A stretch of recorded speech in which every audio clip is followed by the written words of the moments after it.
The first time I met Luke, he was shirtless and covered in sweat. To be fair, he was moving boxes into my apartment at the time, but it was still a hell of a first impression. I'd just gotten home from work, still in my khakis and button-up, when I opened the door and found a guy standing in my living room, lifting a full box labeled books like it weighed nothing. "You're Nathan?" he asked, not missing a beat. His voice was casual, like he already knew me. "Yeah," I said slowly, dropping my keys. "And you're?" "Luke, Gerald's son." He dropped the box with a soft thud. "Guess we're roommates now," I blinked. "Wait, Gerald as in Gerald my boss? Gerald who signs my paychecks?" Luke grinned, wiping his forehead with the back of his hand. "That's the one." I was too stunned to respond.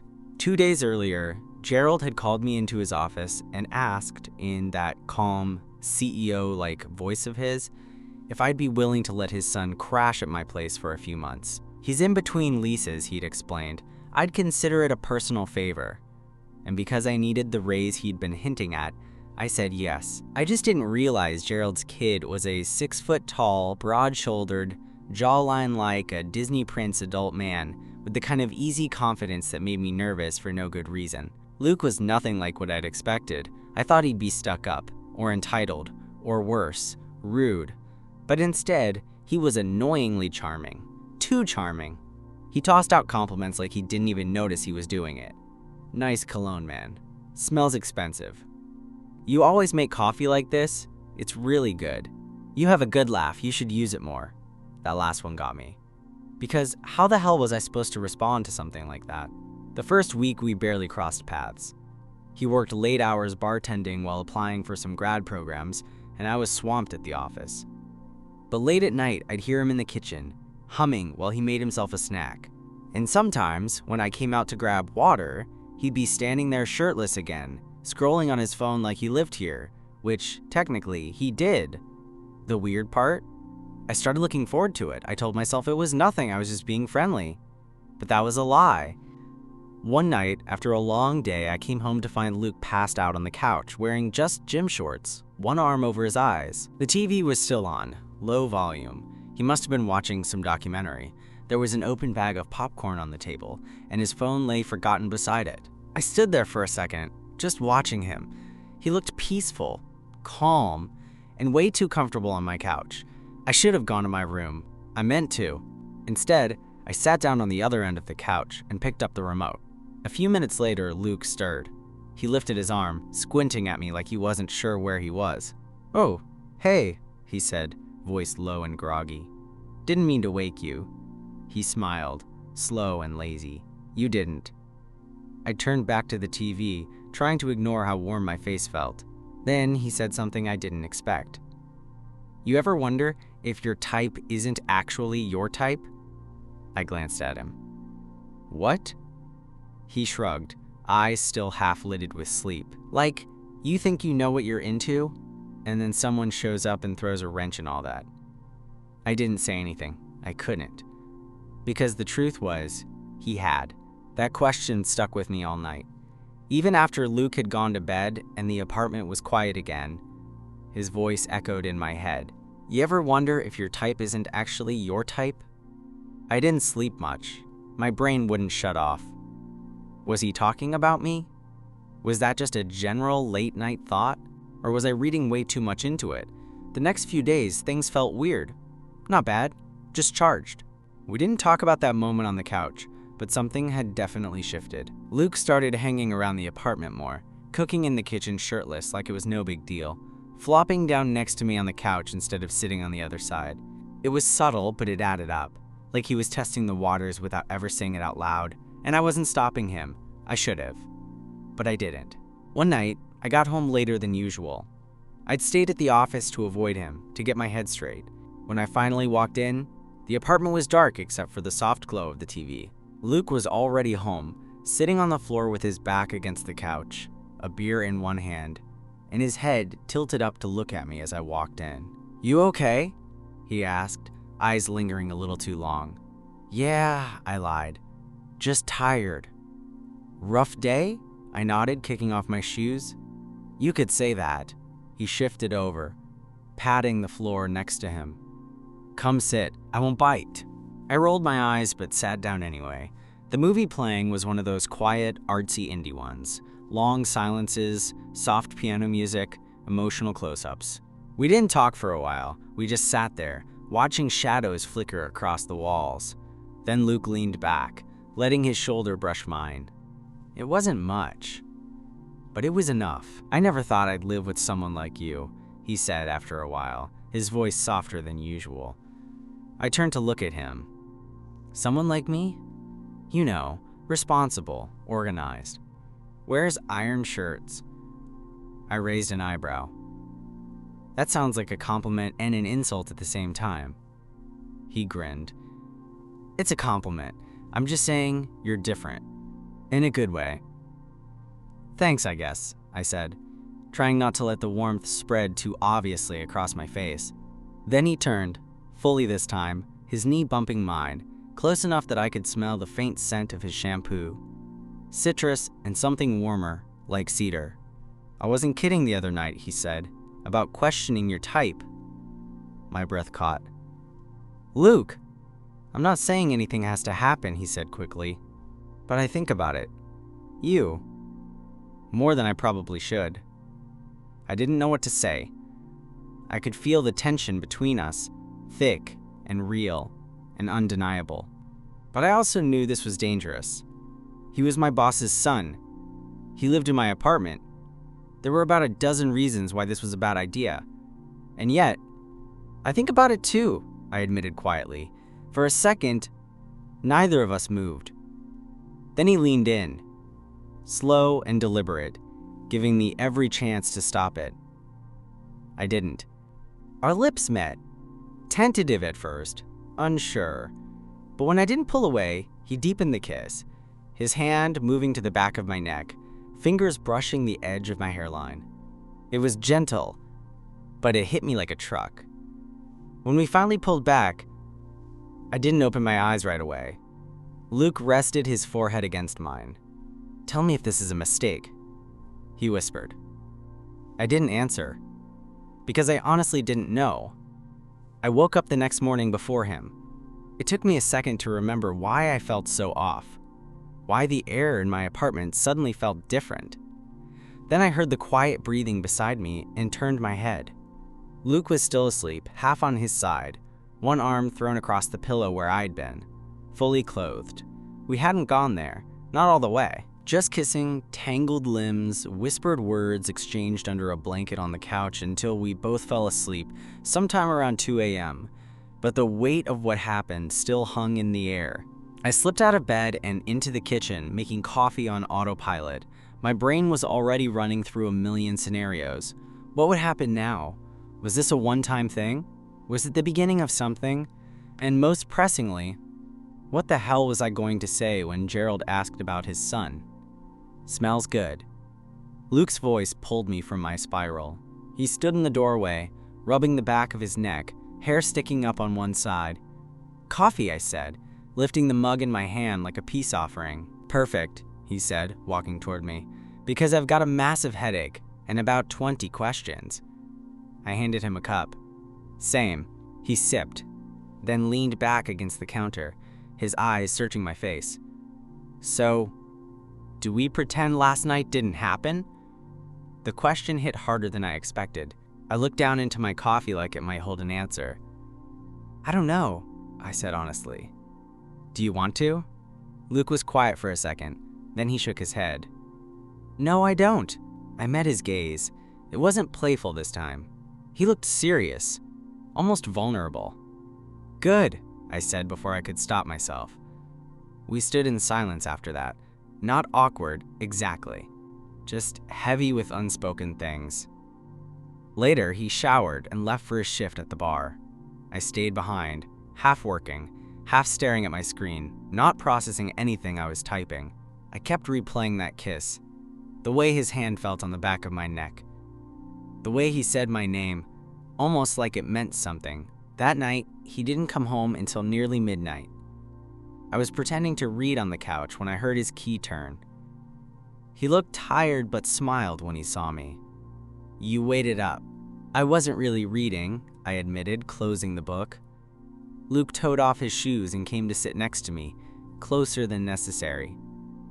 I thought about you all day, he said. It was really annoying, I laughed. That bad, huh? He grinned. No, just unexpected. There was a pause. Then he added, I've never done this before. I tilted my head. This? Liked a guy, he said, eyes steady on mine. Not like this. My heart stuttered in my chest. I didn't know what to say to that, so I just nodded. Yeah, me neither. Not like this. Luke reached over and took my hand, and for a long time, we just sat there, not needing to say anything else. The next few weeks were a mix of something I didn't have a word for. Luke and I didn't label anything. We didn't make rules or plans. But suddenly, we were closer in ways that didn't feel like just roommates anymore. He'd nudge me when I passed him in the kitchen, leave me sticky notes on the fridge that said dumb things like, "Don't forget your lunch, nerd smiley face," or "Buy more eggs." We're almost out, and I'm trying to impress you with omelets. One day, I came home to find he'd cleaned the apartment and left a single Reese's on my pillow because I once mentioned it was my comfort candy. We never talked about that night on the couch again. But we didn't need to.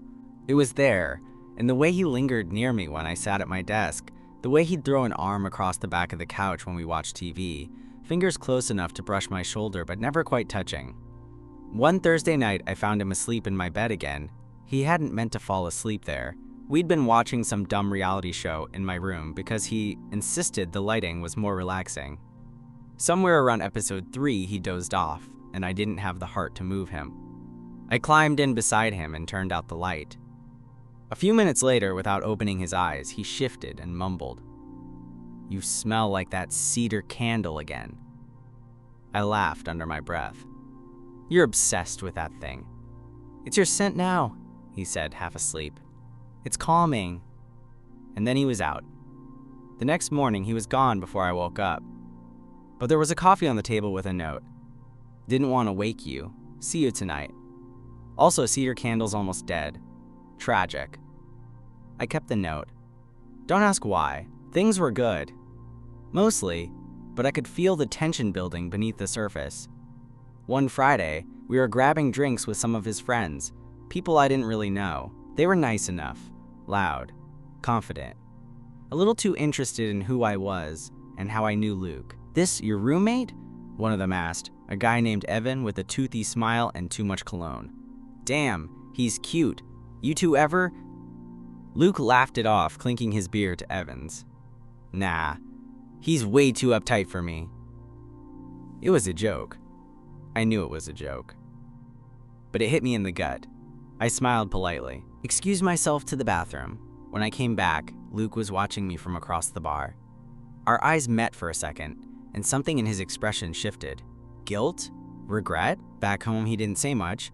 We got ready for bed like usual, brushed our teeth in silence, shared a little space like it was no big deal. But when I turned to go to my room, he caught my wrist. "Hey," he said, his voice low, "about what I said earlier." "It's fine," I said too quickly. "I get it, just a joke." He shook his head. "It wasn't supposed to sound like that," I shrugged, trying to keep it casual. "You don't owe me anything, Luke."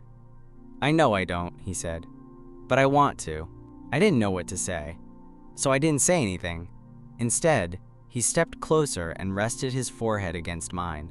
"I'm figuring this out," he whispered, "but I don't want to lose this. Whatever this is." I nodded, just slightly. "Okay." And for now, that was enough. Things didn't fall apart all at once. It started with a text I wasn't supposed to see. Luke had left his phone on the counter while he was in the shower, and it buzzed right as I was grabbing a glass of water. I wasn't trying to snoop. It lit up, and my eyes just caught it.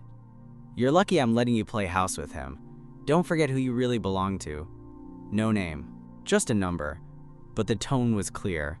Possessive. Bitter. Loaded. I froze, glass still in my hand, rereading the message even though I knew I shouldn't. Then came another buzz. "When you're bored of pretending, call me." I didn't say anything right away. just backed away from the phone like it had burned me. I went to my room and shut the door, mind spinning with questions. Who was that? Was Luke still involved with someone? Had I been a distraction? That night, I couldn't keep it in. We were sitting on the couch, the usual space between us gone, his leg casually pressed against mine, our drinks on the table, a dumb rom-com playing in the background. I wasn't even watching, just staring at the screen, mind stuck on those words. "Can I ask you something?" I said finally. Luke looked at me, his expression open. "Yeah, anything." I hesitated. "Are you seeing someone else?" His face didn't change, but I saw something flicker in his eyes. "No," he said. "Why?" I swallowed. "Your phone got a text. From someone. It sounded possessive." He didn't say anything right away. Then, "Shit. Luke." "It's not what you think," he said quickly. It's someone I used to hook up with before I moved in. We were never serious, but she didn't take it well when I ended things." "She?" I asked, surprised. Luke nodded. "Yeah. Her name's Zoe. We weren't dating." "Not really. It was casual. But when I started feeling something for you, I told her I couldn't keep doing that. She didn't take it well." "And she still texts you?" "Only sometimes," he said. "I didn't want to hide it from you. I just didn't want to screw this up." I leaned back, processing. "I'm not mad. I just wish I hadn't found out like that." "I get it," he said, eyes fixed on mine. "And I'll block her. For real this time. I don't want any of that messing with what we're building." What we're building. I held onto those words. For the next few days, things felt delicate, like we were walking across thin ice, both afraid to crack it. Luke was careful around me, more present, more attentive. He'd reach for my hand more often, pull me close when he thought I looked stressed. But the tension wasn't just between us anymore. It was external, too. One night, I was staying late at work, finishing up a project that Gerald had pushed on me last minute. I was alone in the office, tapping away at my keyboard, when Gerald walked in, holding 2 coffees. "I figured you'd still be here," he said, setting one on my desk. "Thanks," I muttered, surprised. He didn't sit down, just stood near the window, looking out at the city. "You and Luke seem to be getting along." I blinked. Yeah, he's settled in well." Gerald turned, giving me a look that I couldn't quite read. "He's complicated. Always has been. Jumps into things fast. Sometimes doesn't think them through." My stomach nodded. "I just don't want you getting distracted," he added. "You've got a lot of potential here. Don't let anything interfere with that." He didn't say it outright, but the message was clear. He knew. When I got home that night, Luke was already waiting, curled up on the couch, half asleep with a blanket and the TV on mute. I sat down next to him. He blinked awake, eyes soft when they found mine. "What's wrong?" he asked. "Your dad knows," I said quietly. Luke didn't even flinch. "Yeah, I figured he would." "And you're okay with that?" He nodded. "I'm not ashamed of you." I looked at him for a long moment, but I couldn't help wondering, was I strong enough to not be ashamed of what this might cost me? After that night, something cracked between us. Not all at once, nothing dramatic, no shouting, no slammed doors. Just this subtle unraveling, like a thread being pulled slowly, quietly. Luke acted normal, maybe even tried harder. He made breakfast more often, left playlists running on the speakers with songs that had private meanings between us. But I could feel it, the weight of Gerald's warning hanging in the background like a shadow we couldn't shake. At work, I was sharper than ever. I stayed late, volunteered for extra assignments, tried to prove I could juggle everything. But every time I looked at Gerald's face in a meeting, I felt like he was waiting for me to mess up, like he was watching for weakness. And at home, I was tired. Just tired. I started pulling away without realizing it. "Want to watch something?" Luke asked one night, patting the couch beside him. I shook my head. "Too tired. Maybe later." "You've been saying that a lot lately."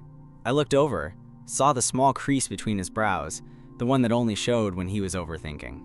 "I'm not avoiding you. I said a little too defensively. Luke didn't argue, just nodded slowly. Okay, but that only made me feel worse. A few nights later, I came home to find the apartment spotless, like unnaturally clean. Every surface wiped down, candles lit, soft music playing. My favorite takeout sitting on the table, still warm. Luke stepped out of the kitchen with a nervous smile. I thought maybe we could have a real night. Just us. I stared at the food, then at him. You didn't have to do all this. I know, he said. I wanted to. I wanted to appreciate it. I tried to, but my chest was too tight, my head too full of things I couldn't say. We sat down to eat. The silence between us felt heavier than the music in the background. Finally, he set his fork down. I miss you, he said. I froze.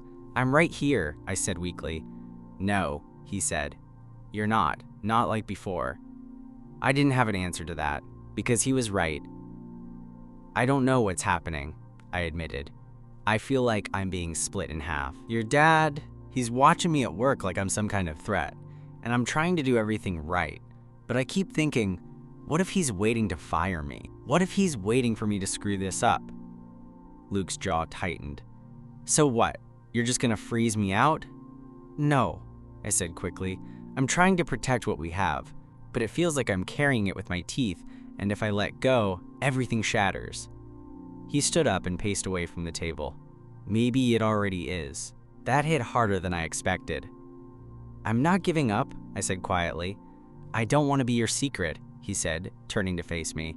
I get it, it's messy, but I'm not some shameful thing you keep behind a locked door. I deserve more than that. I swallowed hard. I know, but knowing didn't fix it, and wanting didn't make it easier. Later that night, I came out of my room to find him asleep on the couch, one arm thrown over his eyes, like he was hiding from everything. I sat beside him, quietly, not touching him, just there. It was the only thing I could give him. For now. The next few days were tense. We didn't fight, exactly. We just existed next to each other, like parallel lines that used to touch but didn't anymore. I still made coffee in the morning. He still left notes near the sink, but the easy jokes were gone, the late-night laughter, the casual touches. We were drifting, and we both knew it. The breaking point came on a Thursday. I was supposed to present a big pitch at work, something I'd spent 2 weeks refining. Gerald was there, front and center, surrounded by board members. I walked in dressed sharp, every bullet point in my head, ready to prove myself. But the second I mentioned a project that involved Luke's name in any way, just a casual note about a connection he had to a local artist, Gerald's face shifted, subtle but unmistakable, a tightening around the eyes, a slight press of his lips. After the meeting, he pulled me aside. I told you, he said quietly, to stay focused. I am focused, I replied, trying to keep my voice even. You're distracted, and now you're bringing him into this? My jaw clenched. He's your son. Gerald narrowed his eyes.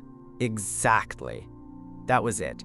The moment I realized, no matter what I did, I would never win in his eyes. Because I wasn't just some guy anymore. I was the man sleeping in his son's bed. That night, I didn't go home right away. I sat in my car in a gas station parking lot for over an hour, the engine off, just staring at nothing. When I finally walked through the door, Luke was at the table eating cold leftovers, earbuds in. He looked up, surprised. You okay?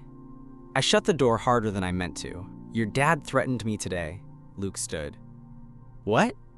He said I'm distracted, that I'm dragging you into my work, like I'm some kid who can't separate his personal life from his job. Are you serious? I nodded. I can't do this, Luke. Not like this. I can't keep pretending this is just about us. It's not. It's about him. It's about my job. It's about how every time I look at you, I wonder if it's gonna cost me everything I've worked for. Luke was quiet for a second. Then he asked, so what are you saying? I looked at him. Really looked at him. He was standing in front of me, barefoot, hair a mess, eyes red, like he hadn't been sleeping much either. And I hated that I was about to hurt him. I'm saying I need space. His face didn't change right away, but I saw his shoulders sink. Just barely. Okay, he said softly. How much space? I don't know. He nodded, staring down at the floor like it might offer a solution. I'll crash at my friend's for a bit, he said. Pack some stuff. I didn't stop him. Didn't say stay, even though I wanted to. He left 20 minutes later, duffel bag slung over his shoulder, no goodbye kiss, no dramatic exit. Just a quiet, see you around before the door clicked shut. And just like that, he was gone. It took 3 days for the apartment to feel unfamiliar. His shoes weren't by the door. His coffee mug didn't show up in the sink. The Spotify account stopped playing random early 2000s punk pop in the background. The quiet wasn't peaceful. It was hollow. I kept telling myself it was the right thing. That needing space was mature. That avoiding Gerald's judgment was smart. But it didn't feel smart. It felt like I'd ripped something out of myself, and now I was just waiting to see if it would grow back. On the 4th day, I caved. I texted Luke, just 4 words, "Can we talk soon?" He didn't answer. Not that day, not the next. I tried to stay busy, stayed late at the office. Cleaned things that didn't need cleaning. Watched movies I couldn't remember 5 minutes after they ended. The quiet was getting louder. Then, 1 week after he left, I came home to find an envelope on the counter. No stamp, no name on the front. Just sitting there, like it had been dropped off and forgotten. Inside was a single note, handwritten in Luke's messy, familiar scrawl. You weren't wrong. You were distracted. So was I, but you were the only thing this year that felt real. If you ever want to stop pretending that it wasn't, you know where to find me. I read it 3 times. Then again. That night, I didn't sleep. I laid in bed staring at the ceiling, the letter still on the pillow beside me like it might disappear if I blinked. The next morning, I didn't go to work. I didn't check emails or change into something professional. I just got in my car and drove. Luke's friend lived near the old skate park. He'd mentioned it once in passing. I didn't even have an exact address, but I drove past the area on instinct, like my body already knew where I was going. I saw him sitting on the curb, coffee in one hand, hoodie pulled tight around his shoulders, hair messy like he hadn't planned to be seen. When he looked up and saw me, he didn't smile. He just stood. I got out of the car and walked over, heart pounding. I got your note, I said. Figured, he said. We stood there, quiet for a second. Then I said it. The thing I should have said days ago. I was scared. Not of you. Just of how much it mattered. Luke's eyes softened. Me too. I don't want to pretend it didn't, I said. And I don't want to spend the next 6 months wishing I'd handled it better. So what now? He asked, voice quieter than I expected. I don't know, I said honestly. But maybe we figure it out together. He stepped forward. Not a kiss. Not yet. Just a hand on mine. And for now, that was enough.